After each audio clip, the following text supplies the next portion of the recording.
teman-teman bisnis muda. Nama saya Erma Rosa Ergandia, biasa dipanggil Erma. Saya founder dari Kopi Nusae. Assalamualaikum teman-teman bisnis muda. Saya Ganjar, saya suaminya Mbak Erma.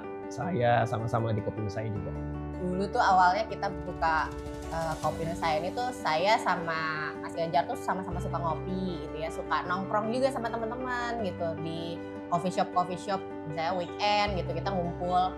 Nah terus akhirnya kita kepikiran kenapa ya kita nggak coba bikin kopi juga gitu ya, kedai kopi untuk tempat kita nongkrong, sama kita buat belajar bisnis juga ya, punya outlet gitu, mulai berbisnis lah gitu. Ya, lalu kenapa dengan pasangan? Tadi itu kita juga seringnya nongkrong bareng. Kebetulan pertemanan kita tuh sama gitu ya, temennya Mbak Erma, temennya saya, temennya dia juga.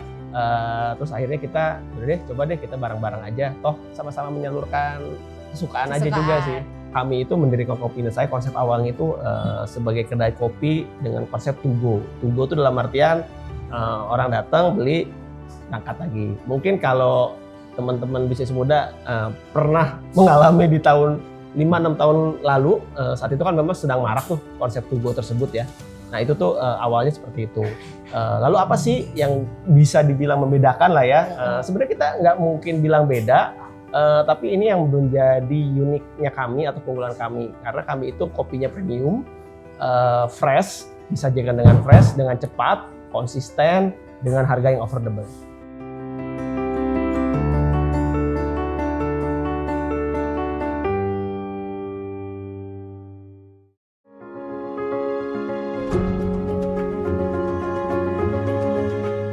Jadi memulai bisnis ini dengan hobi yang sama gitu, kesukaan yang sama tuh mulainya dengan seru gitu ya kayaknya gitu. Terus kalau tantangannya sih, kalau dengan pasangan ya mungkin jadi mengurangi sedikit waktu dengan keluarga di saat weekend terutama. Kan kadang kita pakai untuk meeting gitu dengan partner yang lain juga gitu ya. Ya kita kebetulan di Kopi Nusae ini nggak hanya berdua, nggak hanya saya dengan Mbak Erma, kita juga berpartner dengan beberapa teman kami juga.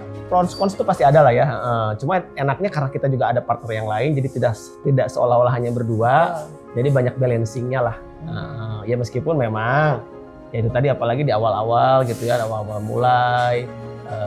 Ya itulah komunikasi bisnis ke bawah-bawah ke keluarga gitu kan, dari itu waktu keluarga keseret waktu bisnis gitu. Cuma ya so far sih enjoy ya, banyak menyenangkannya lah. Banyak sukanya sih gitu sebenarnya, jadi bisa explore tentang kopi juga berdua lebih banyak gitu, lebih banyak serunya sih sebenarnya. Ya mungkin memang tapi harus tetap ada clarity pembagian tugas. Betul. Lah ya. Harus jelas gitu, dia ngapain, saya ngapain gitu.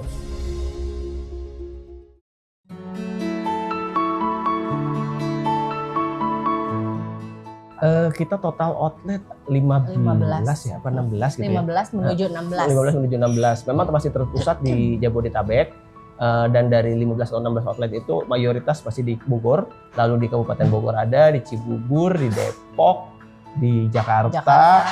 Dan Cilegon. Terakhir tuh bukan terakhir, paling jauh tuh kita ada di Serang, Cilegon. Balik lagi tadi awal mula tuh kita tidak punya dream, tidak punya mimpi, punya Nusae lah, khususnya Nusae akan berkembang seperti ini gitu ya. Apalagi di awal-awal kita berdiri itu nggak sampai 1 tahun kita ketemu COVID waktu itu ya. Karena kita kan mulai itu Juli 2019, outlet pertama kami tuh Maret 2020 itu COVID gitu ya. Ya jadi dibilang mungkin ada sedikit blessing pasti, tapi apa yang kami lakukan itu tadi balik ke unique selling position kita. Kita tetap mempertahankan bahwa kopi kita tuh kopi premium, kita deliver produk secara konsisten gitu ya. Akhirnya orang yang pertama nyoba, customer yang pertama nyoba suka gitu. Nah, terus bagaimana sih manage ekspansinya, manage outlet sekian banyak? Ya memang akhirnya kita harus disiplin juga. Kita buat SOP tertulis, kita bikin semua itu seolah-olah bisa di copy paste lah. Dengan SOP yang sudah kita susun, dengan bisnis model yang sudah kita susun, fungsi kontrol yang kita udah tetapkan, akhirnya ini berjalan. Tapi balik lagi, ya mungkin salah satu keunggulan kita berpartner dengan beberapa orang itu jadi plus point ya. Dan alhamdulillah so far sih ya berjalan lancar.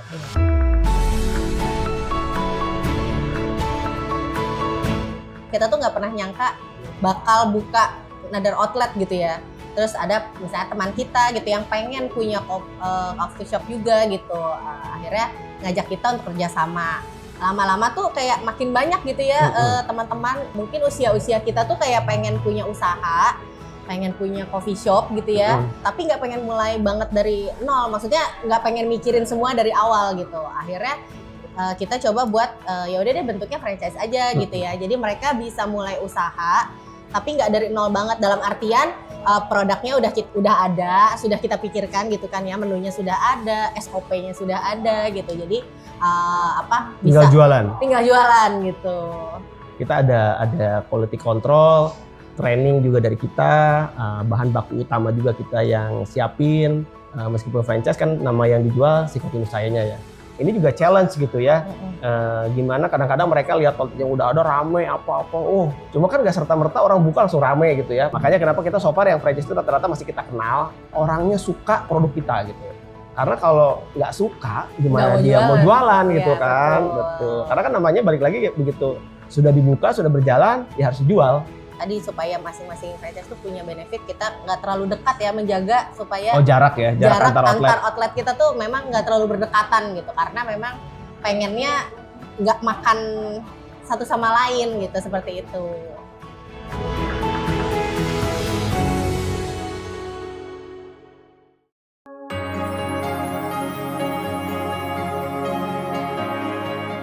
Kalau pas berbisnis secara pasangan kayaknya kita cukup yang ini ya. Karena alhamdulillah balik lagi udah secara size sudah lumayan gitu ya, udah big enough buat kami gitu ya. Kami udah sangat bersyukur.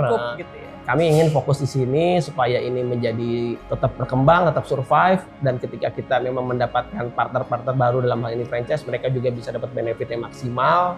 Di luar mitra kami yang franchise, kami di Nusayanya sendiri kita ada beberapa partner. Karena kami yakin sih si Nusaya ini ya berkembang karena jalanin bareng-bareng gitu.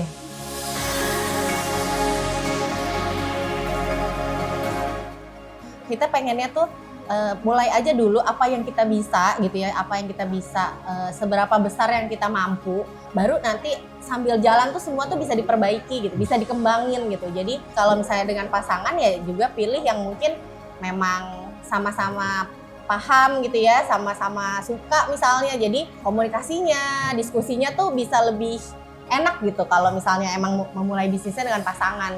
Mau dari awal tuh udah harus dipisahin antara rumah tangga dan bisnis gitu ya. Jadi khususnya memang uangnya ya? Khususnya uangnya. Jadi memang gak boleh dicampur-campur gitu, karena monitoringnya lebih pusing gitu, terus jadi nggak kelihatan gitu ya dari bisnis tuh sebenarnya seperti apa sih gitu hasilnya gitu. Jadi memang dari awal tuh udah harus dipisahin sih gitu ya, antara dana bisnis sama rumah tangga. Selain tadi yang disampaikan oleh Mbak Erma, yang pasti itu di depan teman-teman bisnis muda khususnya gitu ya. Yang pertama memang harus realistis, terus dapat diukur gitu ya. Kita bikin sesuatu yang dapat diukur, measurable. Lalu yang penting ketika memutuskan berbisnis dengan pasangan, apalagi kami ini kan memulainya setelah berkeluarga gitu ya, punya tanggung jawab, punya anak gitu ya, saya sebagai kepala keluarga ya harus clear budget plan-nya itu seperti apa gitu. Uang yang disiapkan untuk modal, kemungkinan terburuk gitu ya, dan lain-lain. Meskipun tadi itu kadang-kadang ya untuk memulainya kan nggak mungkin langsung perfect gitu ya, dimulai aja dulu.